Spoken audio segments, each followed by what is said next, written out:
Hello and welcome to my YouTube channel. I'm Adam the Explorer and I'm one of the Dacia Duster Explorers. In this video you'll see me driving green lanes, which is commonly known as a hobby of green laning. Some of these lanes can be easy and some can be incredibly difficult and or potentially dangerous, but all offer a beautiful feeling of excitement and escapism.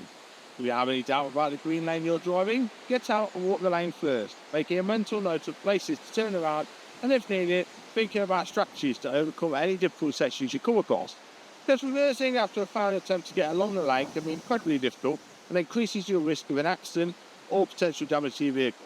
I personally should know. We abide by the Green Lane Association Glass Code of Conduct for driving these lanes, and we respect all other users of these lanes, including horse riders, walkers and cyclists, as we all have a part to play keeping these lanes open for everyone. If you're thinking of green laning yourself, please consider joining the Green Lane Association to help in the fight to keep these lanes open and to help you understand more about this hobby. We also have the Trailwise 2 website, which will significantly aid in your planning. Please don't forget to like and subscribe to get updates on new videos and check out my large video collection. For more information, head to my website www.adamtheexplorer.co.uk and www.daciadusterexplorer.co.uk, which also has some tools to help you. And finally, thanks for watching, stay safe and enjoy your trips.